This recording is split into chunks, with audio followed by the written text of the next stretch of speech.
Good morning, everybody. So welcome to this fairly experimental live stream as part of our new practice project at Corner for Johnstone. Today we're going to be running through an online tutorial of a piece of free software called SketchUp. And as I say, this is part of a Corner for Johnstone, which is a project that New Practice are undertaking with Renfrewshire Council. So I'll give you a little bit of background to what the project's about before we begin. So the best place to learn a bit more about the project is our project website. So that's www.acornerforjohnston.co.uk. So when you go there, there's a bit of information about what the project's about. So to read from the website. So the corner of High Street and Macdowell Street in Johnstone is a space in need of a bit of TLC. So New Practice, this company that I work for, an architecture practice based in Glasgow, have been commissioned by Renfrewshire Council to develop a temporary installation to go on the site while plans are being developed for a longer term improvement of the space. So we're working with local stakeholders and young people to develop ideas for the site, with installation due to take place later in 2020. Now, at New Practice, community engagement is a huge part of what we do as part of our work with lots of different clients. With the COVID-19 pandemic, obviously that's a little trickier. It's not safe for us to meet. We had lots of plans to undertake school workshops and engagement workshops with young people in both high schools, secondary and primary schools across the Johnstone area as part of this process. But those had to be postponed and eventually cancelled because of the COVID-19 situation. So we've been experimenting with Renfrewshire Council on some remote engagement processes to replace those in the meantime. So this website is the place to go to find out a little more about how to take part when you're stuck at home or stuck away from school. So if you scroll down the page, first of all, you get an impression of the site that we're looking at. So if you know Johnstone, this is High Street running across here, and then this is Macdowell Street. So this big corner site here between the block of tenements here, and this run of shops here is a big open site that at the moment is covered with lots of kind of fly tipping. There's a fairly insubstantial security fence that's got a few holes in it, shall we say. And then there's two big gable ends, both of which have got different bits of structure. So on the tenement gable end, there's a big kind of block support on this side, and then there's there's lots of steel structural supports on this side here that are helping to prop up that building on this site. So we can have a little look in Google Maps at the site in more detail. So if you go to Google Maps and search for Johnstone, there's a fantastic 3D map that it already exists that you can zoom in. So here's High Street running along here, and this is Houston Square. So here's the kind of centre of Johnstone, and we can go a little bit further north towards our site here, which is between, as I said before, on the corner of High Street and Macdowell Street. So if we zoom in a little bit closer, this site is here, so you can see the two gable ends, the big gable end on the edge of the tenement, and the smaller gable end, which has these steel structural supports. And with Google Maps, we can also take our little Street View person, drop them on the site, and we can zoom right in and have a look. So we can move around the site, and you can see that the site definitely is a little bit overgrown. There's bushes, there's quite a lot of rubbish and refuse that's been left on the site. So at the moment, it's not a fantastic place to walk by. It's not a great place to look at. So Renfrewshire Council are really interested in creating a temporary installation that will improve the quality of the site, make it safer. And as I say, while plans for a longer term redevelopment are worked on. To give you a little bit of information about who we are, so my name's Duncan, and I work as an associate at an architecture practice called New Practice. So we were formed a little over a year ago, but as a team we've been working together for nearly a decade. So we undertake lots of different sorts of projects for lots of different clients. So as an architectural practice, some of those are buildings. So we're working in Glasgow in the redevelopment of a former Victorian school into a community building. But we also do lots of temporary or slightly longer term artistic interventions. So as part of the creation of South City Way, a new cycle route in the south side of Glasgow, we worked with Sustrans to develop this colourful placemaking artwork that's part of the route that lots of people take every day from the south side of the city into the city centre. We're interested in this project in Johnstone, creating something that is more representative of the town, that takes this space which is a little bit worn out and creates something which enlivens and brightens the town.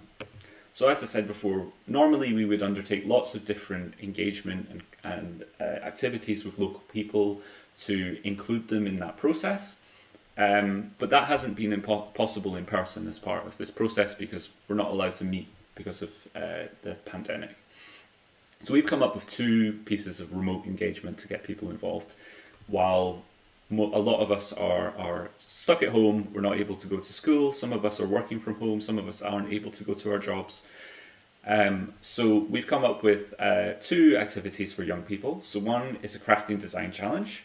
So if you go to a corner for johnstone.co.uk, you can download a PDF document with activities and ideas for a craft activity that primarily primary school age learners might want to take part in.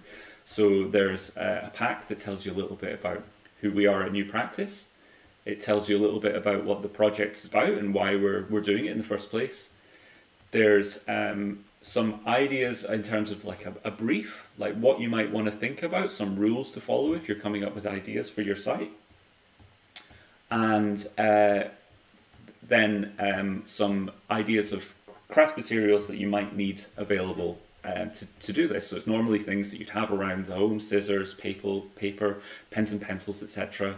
And then some templates. So with this toolkit, you can grab an old cereal box out of the recycling and use that to come up with your own ideas for the site, simply out of colouring in, collaging, etc. And you could take and cut out this design, and then if you live in Johnstone and it's nearby, when you're out kind of exercising for the day, you could take your little sculpture design and take it out to site, hold it up and take a photo and get an impression of what your design might look like in real life. But what we're doing today is the second of our 2 remote engagement tools. So we're going to be doing the SketchUp Design Jam. So today we're going to be running through a very brief tutorial of how to use this free online software called SketchUp, which we use as architects on a daily basis to come up with 3D ideas and designs for our projects. So it's a tool that is used by architects, like real architects in professional offices every single day. But it's also really easy to use. We've run lots of workshops with young people to help them learn how to use it before. So we're going to be doing that online today. And if you have access to a laptop or a desktop computer at home, you can follow along with this tutorial in your own time. It will be posted back up on the website once we finish this live version of the tutorial, and you'll be able to have a go at making your own designs for the site in Johnstone. So the first thing we need to do is to go to this website. So it's www.sketchup.com. And when you land on the website, you can see examples of how SketchUp is used by professional architects and other designers. So here's an example of a building that's been created in SketchUp, and there's a cut through the building, a big section to allow you to see inside and to see all the technical details that go into making that building work. What we're going to be doing is a lot less complicated than that, but it uses all of the same principles that people at my practice might use when they're using SketchUp to come up with ideas and designs for architectural projects. So what we're going to do is quickly create an account to use, and as I said before, it's possible to use this completely for free, particularly if you're a young person. So we want to click the button at the top right to try SketchUp. So normally it would offer you a 30-day free trial, but during the pandemic, the people at SketchUp have allowed young people in primary and secondary school education free access to their educational version of the tool. So if you're a secondary school student, which is the kind of audience we're looking at working with for this process, you can hit higher education, and what you want to do is create an account. Now, I've already created an account to log in to use SketchUp online, but all you would do is put in your email address, and you might want to get help from a parent or guardian here if you have any difficulty logging in, or if you don't have access to your own email address.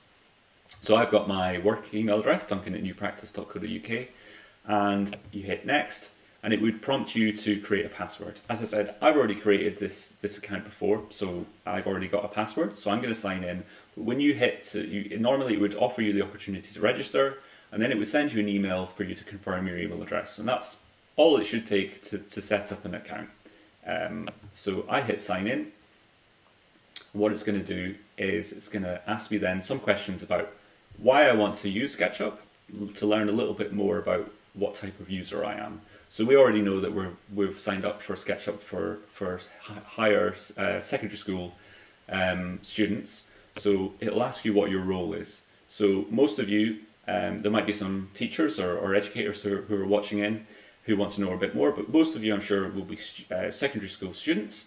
So you can hit student, and it'll ask you what operating system. So I'm using a MacBook for this tutorial today, but you might have Windows. So you can select either Windows or Mac. I'm using a Mac, and then you can hit, you want to let you go forward, you've got to agree to their privacy notice. So you could read that if you want to, but I'm going to hit agree, and then you hit next, and that should be you with an account set up. The next page it's going to take you to, so it might prompt you to connect to your Google account if you've used a Google one. So I'm going to connect that to my Google account. It probably won't do that if you're not using a Google email address. So once it's finished creating an account, you'll land on what's called the launch page. So if you've worked on models before, you'll see them here, the ones that you've saved previously. But what we want to do is to create a new model.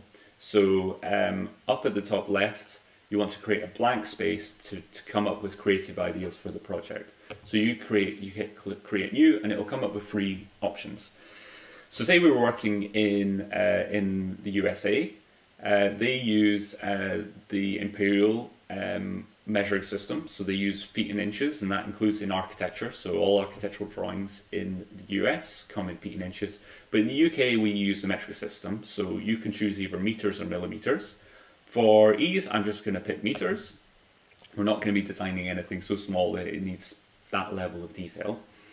And when you hit OK, it'll open up, and you'll have a brand new world in which to model. And the only thing that's in it is this person that loads in to begin with. So that person is put in the model there to help you to help you understand a little bit more about the scale of the things that you're designing in SketchUp. Now, on the left-hand side, we've got this toolbar, and this is where we're going to be doing most of the. This is the main space that we're going to be selecting different tools from to create and edit all of the different things that we're creating in SketchUp. So I'm going to run through some of these tools just to give you an impression of how they're used. The first one is the default tool, which is this one, which is the mouse. It looks like a mouse pointer, and it's the select tool.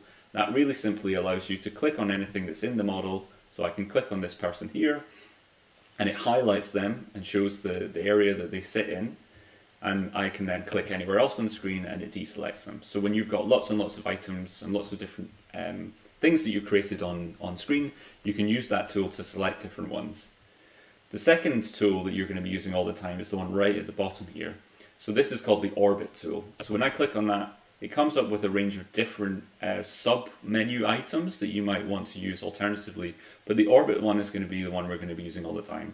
And that simply allows us to click on the screen, and as the name suggests, we can then rotate, orbit around different shapes to see the world from different angles.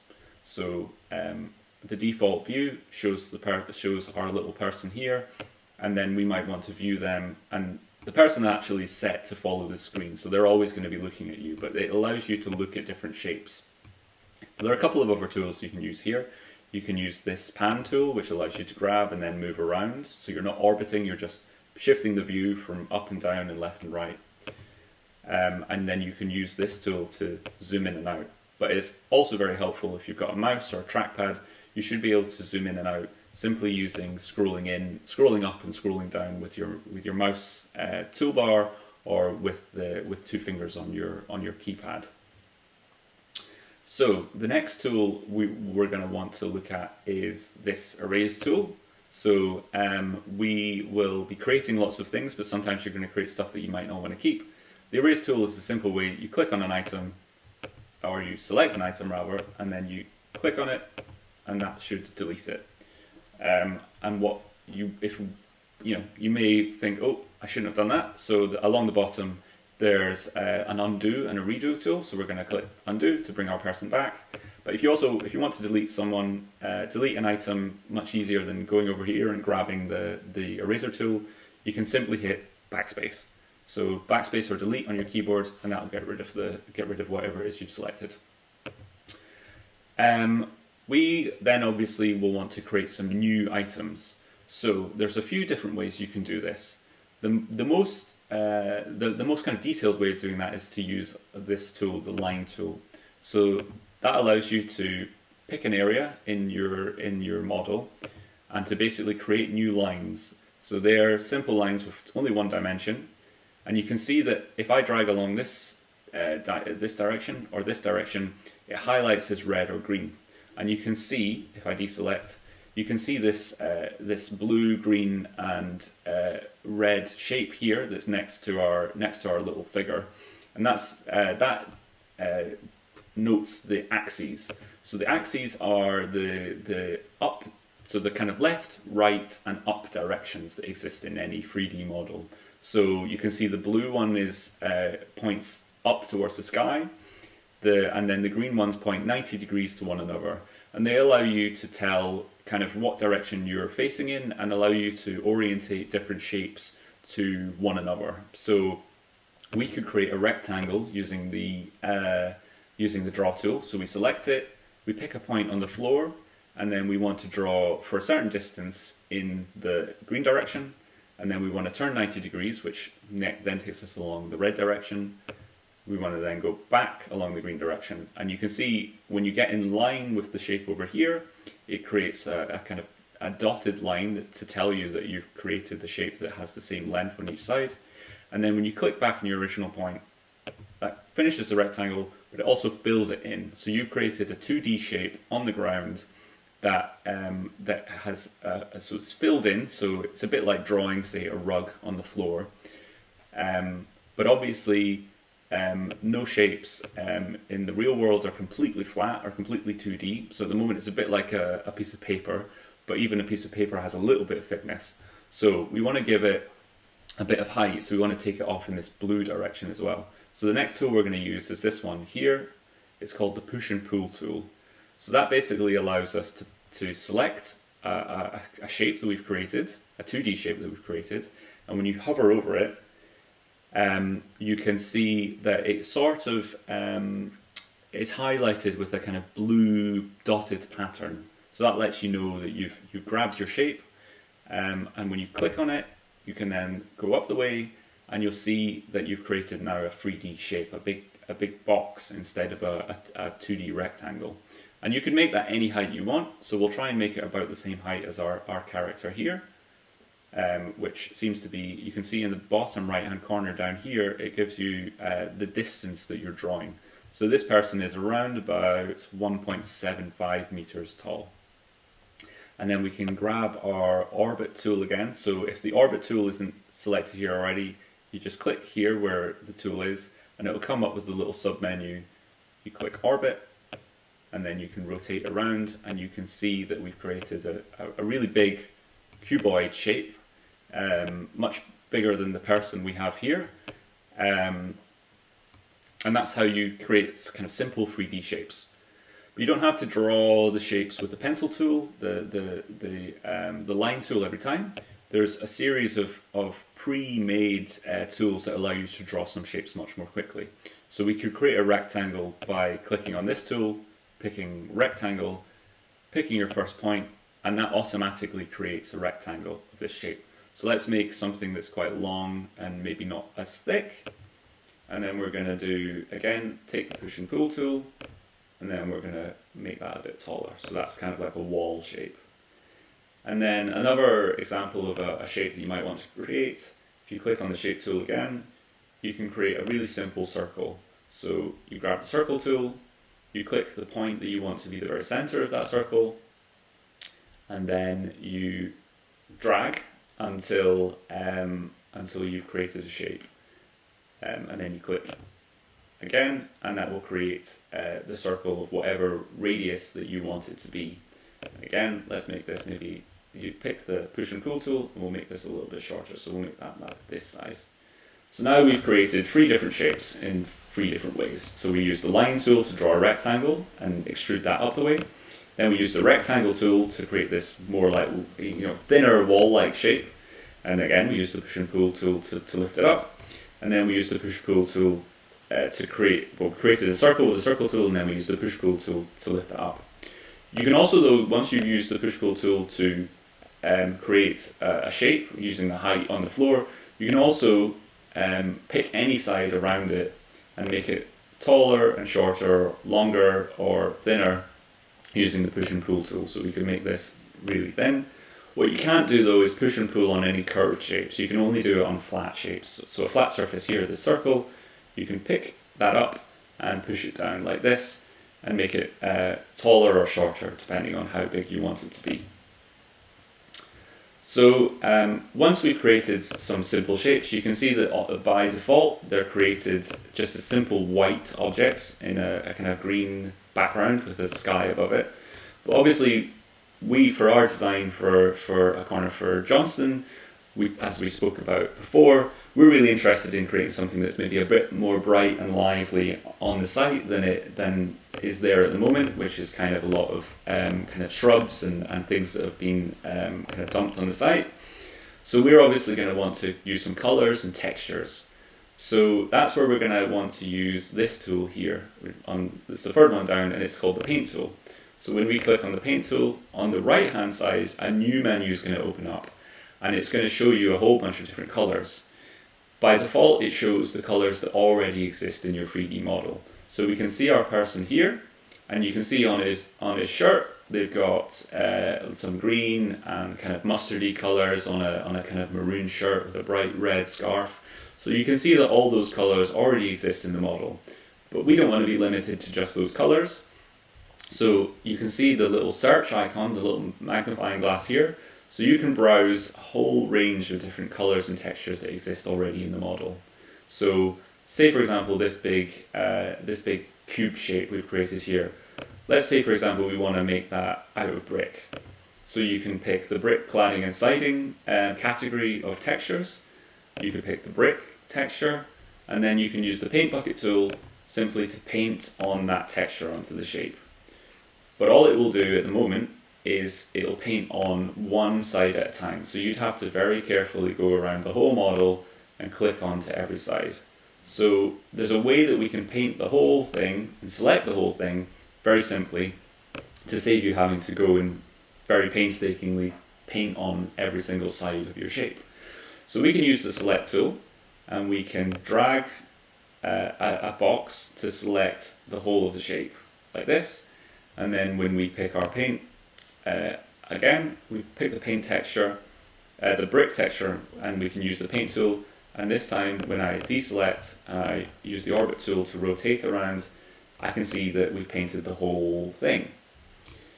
There's other ways of doing it. If you've got lots and lots of shapes and you don't want to select, there's some say shapes that are behind here and you don't want to drag and select lots of different shapes, you can click on this shape and you'll select one item. But if you double click, what it'll do, you can see, is it selects all of the edges around the face that you've tried to select. So, and if you click 3 times, so you treble click, it'll select everything. So it'll select the whole shape that face is connected to. And then this time, so say we want to make this big wall out of concrete, we can say asphalt and concrete options, and we're going to pick this kind of mid-grey concrete, and then when you click on the texture, the paint tool is selected, and you can click it, and you can, when you select something else, you can see that we've created a thin concrete wall. And then for our final shape, we can, again, click 3 times, so 1, 2, 3, and it selects the whole shape. And this time we're just going to make it a simple color, so we'll make it this nice yellow color. So we've made a big yellow block that is that's a kind of circle that's been extruded. If this tool palette on the right hand side is kind of getting in your way, you can just click on the top right here and the arrow moves out of the way. The one last thing that we're going to do before we have a look at creating designs for the site in more detail is we're going to look at how to create groups. So each of these walls or these 3D elements is made up of lots of different faces and shapes. But if I select one of them, I may want to move that shape around. So if I select one of the faces, I can use this tool, which is the move tool, and when I select that, I can take it, but you can see it's only selecting and moving one element, and that starts to make the shape kind of funny shapes, and it's not particularly helpful. So I'm going to hit escape to undo that. So what I want to do instead is to turn this shape into a group. So group all of the different elements, all of the different faces together, so that it's easier to pick that up and move it around and modify it to make it the way I want it to look. So what we're going to do is we're going to select all of the elements of this middle shape. So I'm going to click 3 times, select it all, and then what you want to do is you want to right click with your mouse or your trackpad, and you can see that a little window pops up with lots of different options for things that you might want to do, and we want to make it a group. So hit make a group, and now when I click on this, it selects the whole thing.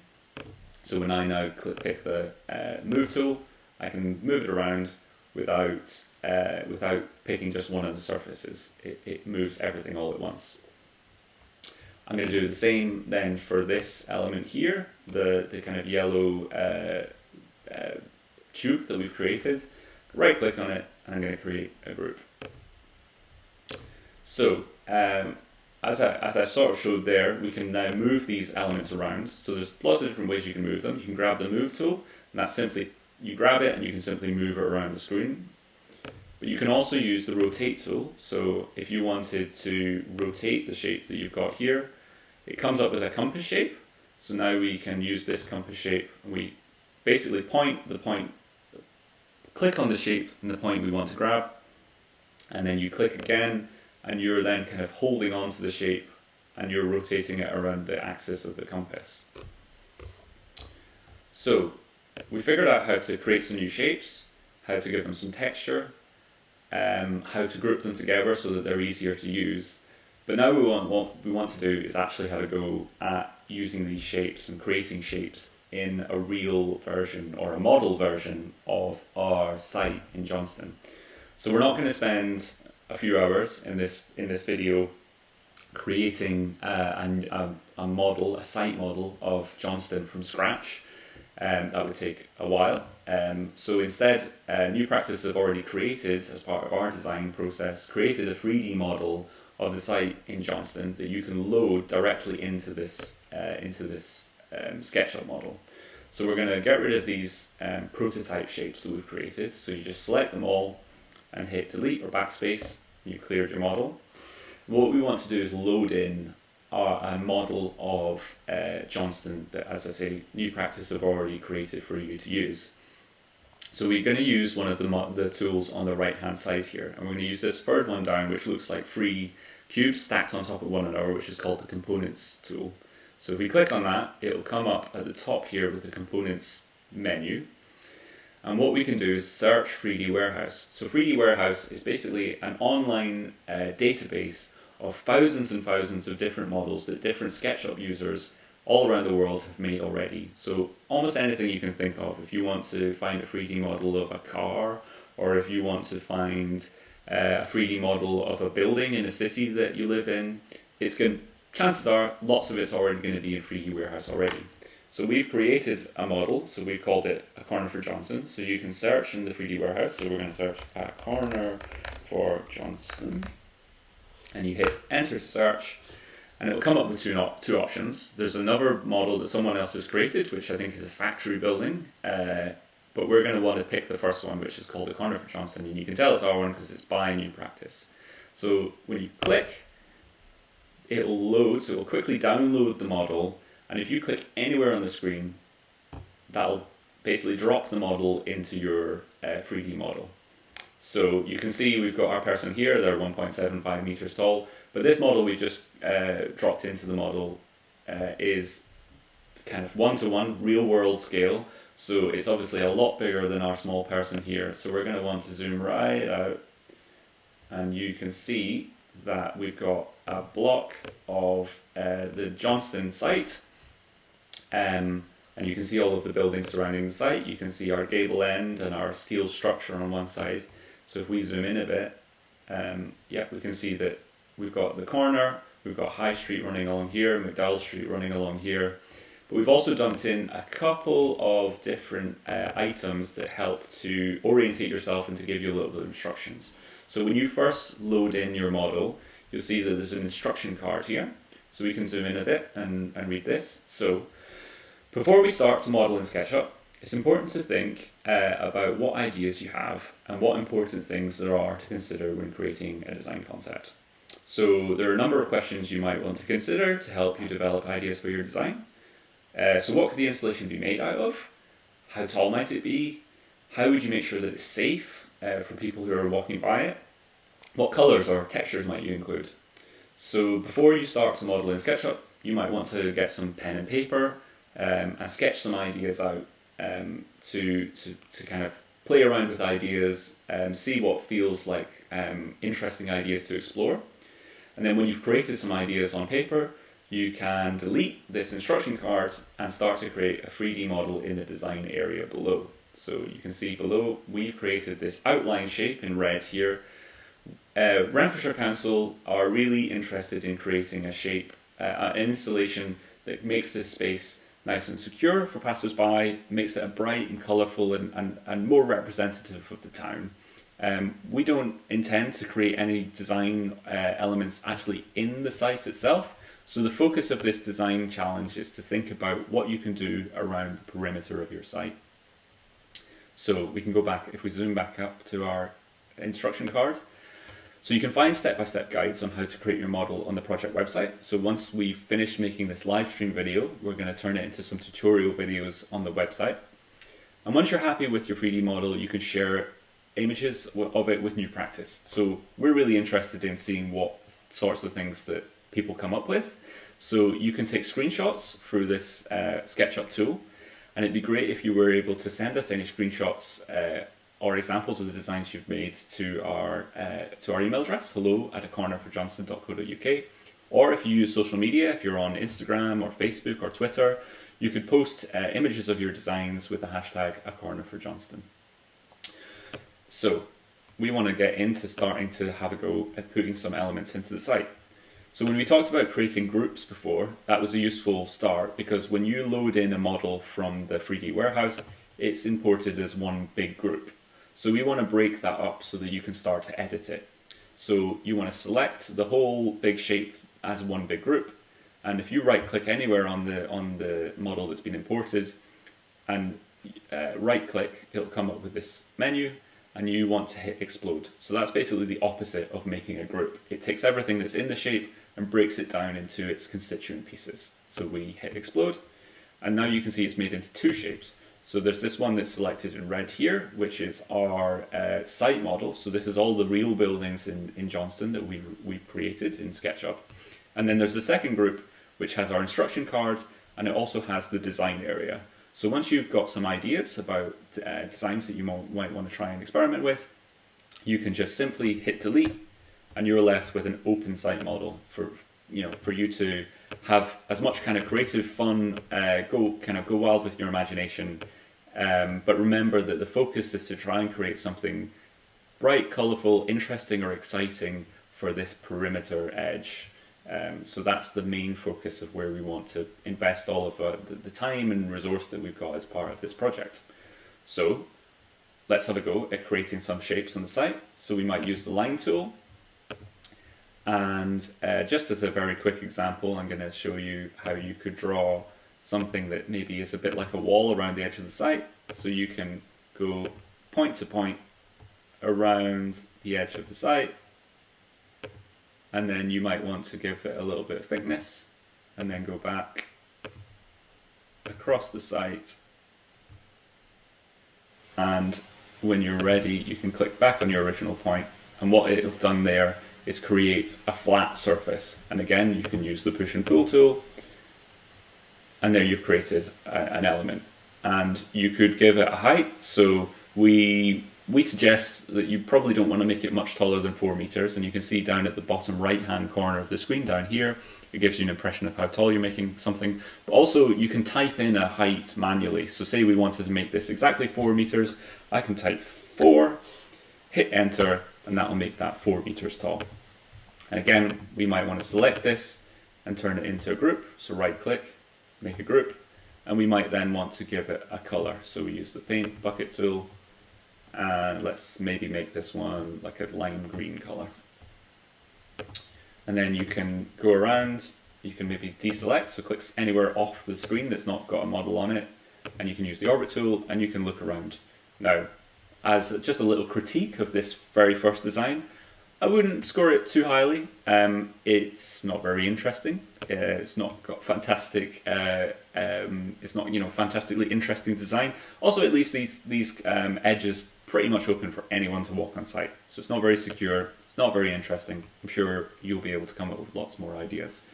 But just to wrap up with a kind of final point, as I said before, we're really excited to see what sort of creative ideas people come up with.